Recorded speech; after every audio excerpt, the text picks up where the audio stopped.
Greetings, members, one and all of the Salivation Nation. One of our biggest fears, the theft of gold and silver from the mail. Let's explore.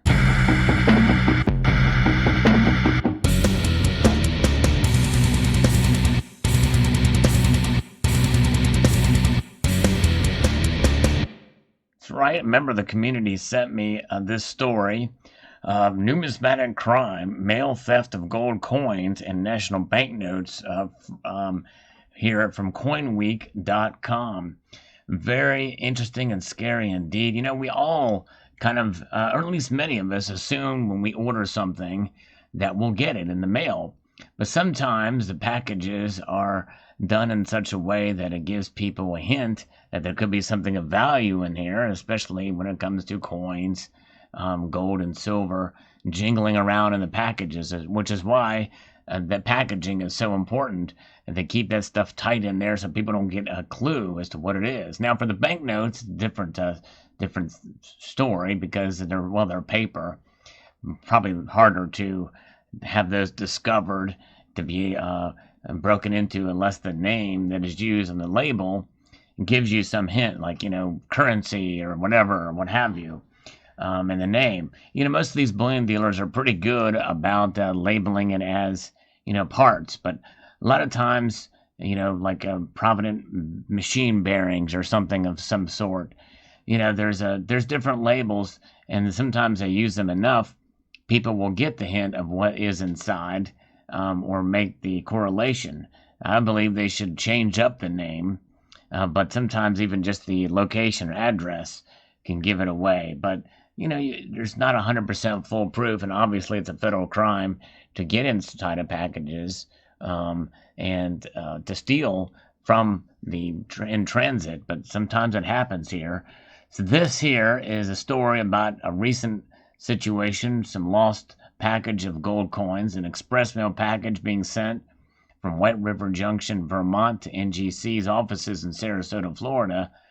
On July 1st, disappeared sometime not long after it left White River Junction in the evening.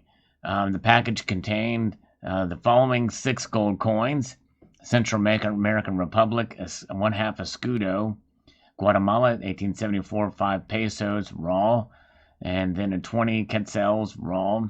In Italy, Naples and Sicily, 1767, 6 ducati raw. Peru, 1854, Lima, and B2 escudos. And a Polish, 1834, 3 rubles gold. If you get offered or any of all these coins, please contact Matt or Don and at the post office. And so, they're having an eye out. These are kind of unique coins. People see them. But nonetheless, a priority mail package was sent from a dealer in Westport, Connecticut, on another situation in New York City. Contained 2 20-ounce Philharmonic gold coins in boxes. Wow, that is quite an amount of gold. A 20-ounce Philharmonic gold. That's 45 ounces when you include the 5-ounce gold pen in a box. Upon arrival on July 8th, the package had been cut open in the bottom and retaped, with only 1 Philharmonic was still in the package. So the following coins are missing: a 1988 China 5-ounce gold Panda and a 2009 20-ounce gold Philharmonic. Can you imagine owning a 20-ounce gold Philharmonic? Somebody does, and they stole it. And then we have some banknotes stolen as well, and there they are. I tell you what, it's scary to think about this could happen, and that's part of the reason why I'm always nervous about sending precious metals through the mail. But especially if you're sending it to a grading company where you have to address it, I guess, to NGC or what have you. People know what that is. There's that chance. Now you do it registered and insured and all that, but nonetheless, some of those coins can be quite unique and very rare, and you have to take into account that it could be lost or stolen. Stolen especially would be quite scary for sure. So this Numismatic Crime Information Center is where this stuff has been reported. It's a 501c3 nonprofit corporation whose mission is to serve as a national and international resource for collectors, dealers, and law enforcement in the education, prevention, and investigation of crimes involving coins, paper money tokens, metals, and related numismatic items. They disseminate current crime-related issues to the numismatic industry and provide local, state, and federal law enforcement agencies with the fundamental investigative techniques, knowledge, and understanding to respond effectively to the complex challenges encountered during a numismatic crime. And here is the website, and this is great for sure. I wish this organization would have been more prevalent when I was a victim of precious metal crime, when my home was burglarized and my coins, gold and silver, were stolen. It was only under really a miracle that I was able to get that stuff back, because sometimes these criminals aren't as smart as you think they are. But since then, obviously, I've taken great measures, especially within recent years here, to really lock down and keep precious metals not stored in my location, keep it away in several different places, and to have extra security and the like. You can never be too safe when it comes to keeping your, not just your precious metal safe, but just your own personal safety out there. It's crucially important, worth the time and effort to do that.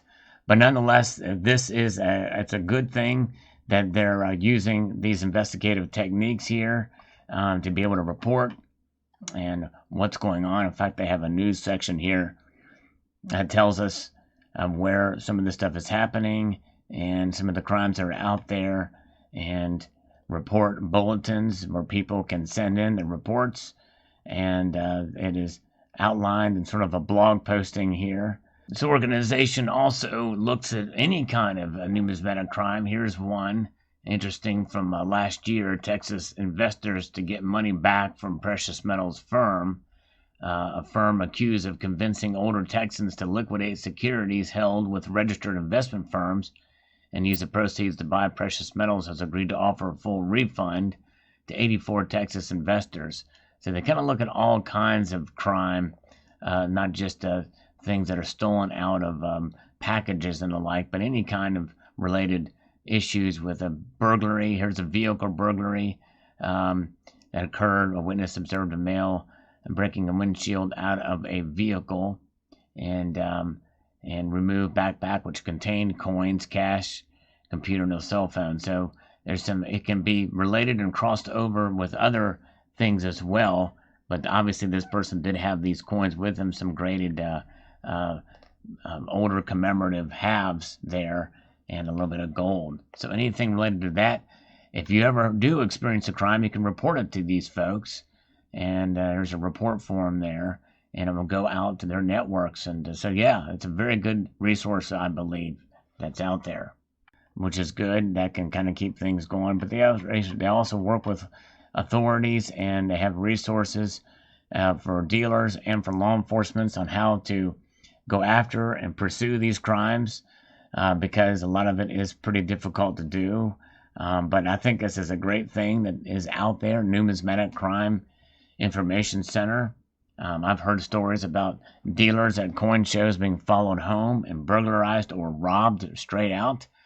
And so resources like this are great to be able to solve these crimes as they have become prevalent. But it's just one of those things. As the criminals become more savvy, so do law enforcement and reporting agencies such as this out there. But very interesting and fascinating indeed. Be careful when shipping and receiving mail, for sure. I know that the ones that I do, I have it shipped to another address just to be safe anyway. And for any kind of packages that are delivered that I buy from anywhere out there, I think it's crucially important to be able to do that and to be safe out there. So that is very interesting and fascinating, and I think that's great that Coin Week is reporting some of the stuff, especially something like this. Huge crime to be able to steal right out of a package in transit. You never know what could occur out there. So there you have it. Very interesting indeed. Thanks again to the community for sharing this with me. I'm not sure if that person wants that name mentioned, but thought this was interesting enough to be able to post a video here about it. Let me know your thoughts below. Would like to extend a multitude of gratitude to you all for taking the time to watch, and encourage you to please rate, share, comment, and subscribe.